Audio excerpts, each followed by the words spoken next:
में ये बयान दिया है।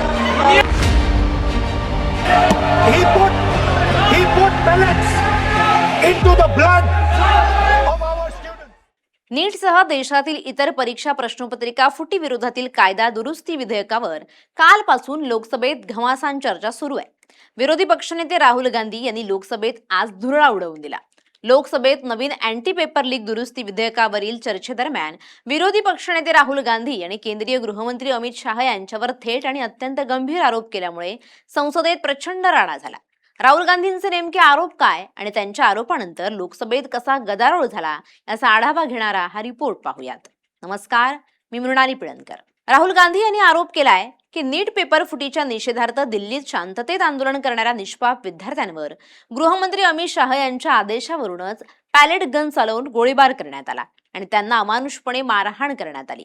या धक्कादायक विधानानंतर सत्ताधारी आणि विरोधी पक्षाचे खासदार आमने सामने आल्यानं लोकसभेचं कामकाज 2:30 वाजेपर्यंत तहकूब करावं लागलं। संसदेतील आपल्या भाषणात राहुल गांधी यांनी थेट केंद्रीय गृहमंत्र्यांच्या अनुपस्थितीवर बोट ठेवत ते सभागृहात येण्यास घाबरत असल्याचा दावा केला। देशाचे गृहमंत्री आज सभागृहात उपस्थित नाहीत कारण ते अत्यंत भीतीच्या छायेत आहेत आणि त्यांच्यात विरोधकांचा सामना करण्याचं धाडस नाही असं म्हणत राहुल गांधींनी शहांना डिवचलं। Speaker sir, why is the Home Minister not here today? The Home Minister is not here today because he's not here today because he is scared. दिल्लीतील विद्यार्थी आंदोलनाचा संदर्भ देत राहुल गांधी पुढे असं म्हणाले की याच गृहमंत्र्यांनी आमच्या देशातील तरुणांवर गोळ्या झाडण्याचं आणि त्यांच्यावर बळाचा वापर करण्याचे आदेश दिले होते। त्यांनीच भारतीय विद्यार्थ्यांच्या शरीरात पॅलेट गनच्या गोळ्या घुसवल्या असून या अत्यंत क्रूर कारवाईची संपूर्ण जबाबदारी गृहमंत्र्यांचीच आहे असा घणाघाती आरोप राहुल गांधींनी केलाय। Sir, the Home Minister authorized the shooting of our students, sir. He put pellets into the blood of our students. He ordered the students of India to be shot. Speaker sir, the use of force can only be authorized by the Home Minister. No. It cannot be authorized either by the Home Minister or the Prime Minister.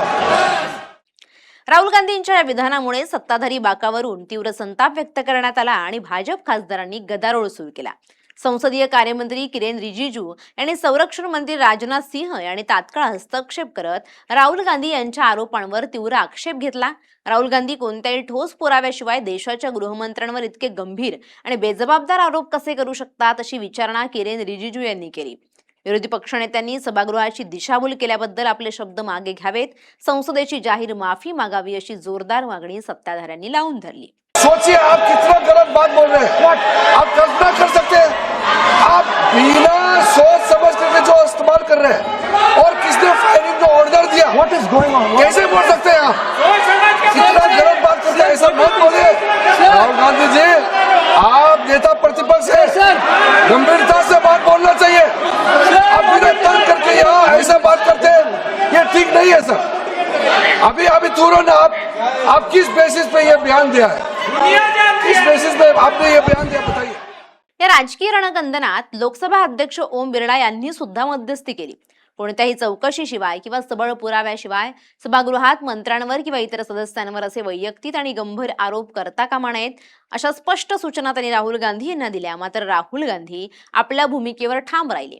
Delhi police थेट केंद्रीय गृहमंत्रालयाच्या अखत्यारीत येत असल्यामुळे आंदोलक विद्यार्थ्यांवर palette gun आणि अमानुष बळाचा वापर करण्याची मंजुरी गृहमंत्र्यांच्या किंवा पंतप्रधानांच्या संमतीशिवाय दिलीच जाऊ शकत नाही असा प्रतिवाद यावेळी राहुल गांधींकडून करण्यात आलाय। Sir, the Home Minister authorized the shooting of our students, sir. He put pellets into the blood of our students. He ordered the students of India to be shot. Speaker sir, the use of force can only be authorized by the Home Minister. No. It cannot be authorized either by the Home Minister or the Prime Minister. Rahul Gandhi यांच्या आक्रमक भूमिकेमुळे आणि सत्ताधाऱ्यांच्या माफीच्या मागणीमुळे संसद भवन परिसरातील राजकीय वातावरण चांगलंच तापलं. जे राहुल गांधींना सुरुवातीला भाजपनं पप्पू म्हणून ट्रोल केलं, तेच राहुल गांधी आज भाजपा नेत्यांची पंचायत करत होते. एकट्या राहुल गांधींशी लढायला संपूर्ण भाजपची फौज कमी पडत होती. आज लोकसभेत जणू काँग्रेसची आंधी म्हणजेच राहुल गांधी असाच माहोल पाहायला मिळाला. Bureau report, LS Marathi.